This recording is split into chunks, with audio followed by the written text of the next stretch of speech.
మోక్ష గారు. నమస్కారం మ్యామ్. హలో అండి. హలో అండి. సో అలనాటి రామచంద్రుడు అనే మూవీ టీజర్ చూడగానే, ఆ సాంగ్స్, ఆ వైబ్స్ చూడగానే మాకు సీతారామం మూవీ ఆ వైబ్స్ కనిపిస్తున్నాయి. అంత ఆ మూవీ లాగా అంత ప్లెజెంట్గా ఉండబోతుందా? ఎక్స్పెక్ట్ చేయొచ్చా?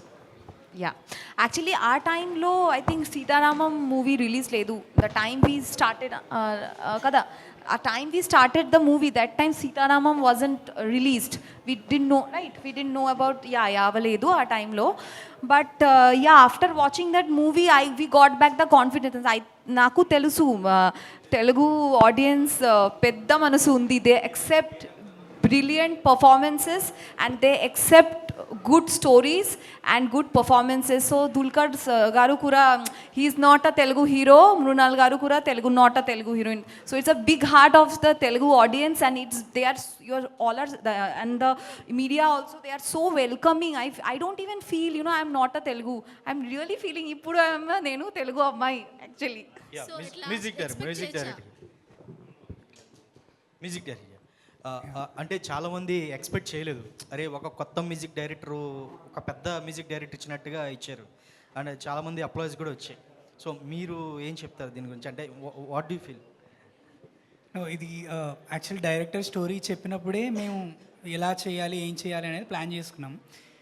బట్ మా లెవెల్కి, మాకున్న ఎక్విప్మెంట్కి, లేకపోతే మాకున్న లిమిటేషన్స్కి బెస్ట్ ఏది చేయగలుగుతామో అది, ఐడియాస్ అన్నీ చాలా క్వాలిటీ ఐడియాస్, బట్ ఉన్న పరిమితుల్లో ఎంత బాగా చేయాలనేది ప్లాన్ చేసుకున్నాం. లక్కీగా ప్రొడ్యూసర్ సార్ చాలా సపోర్ట్ చేశారు.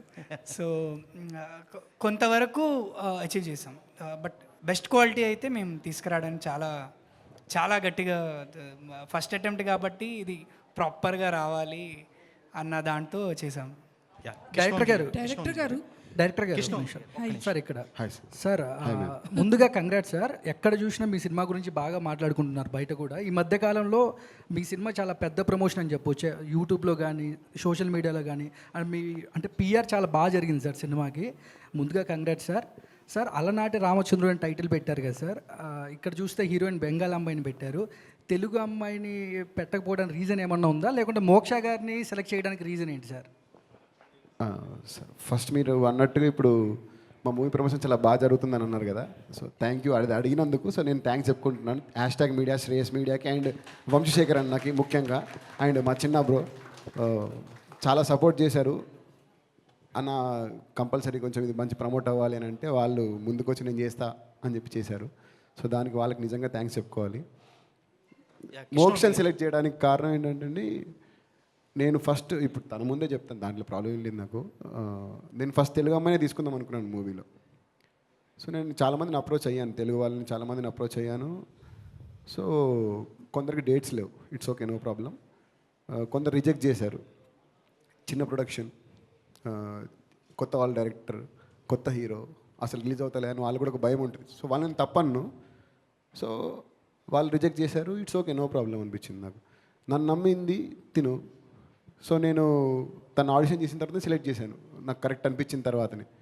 It's not about like Bengali అమ్మాయి అని అలా ఏం చేయలేదండి, క్యారెక్టర్కి పర్ఫెక్ట్ అనే చేశాను. Thank you.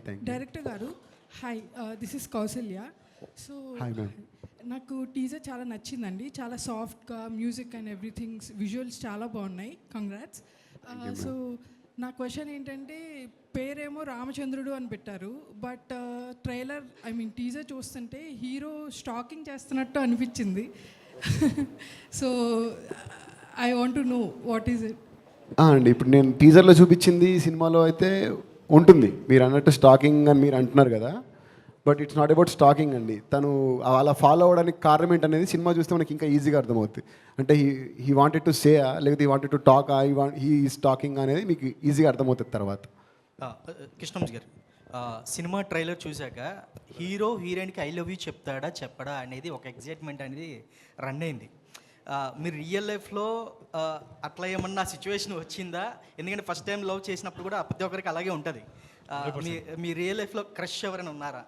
ఉంటే ఎవరు, ఎప్పుడు? అంటే అది ఎప్పుడో జరిగిందండి, ఇంటర్లో ఎప్పుడో జరిగింది.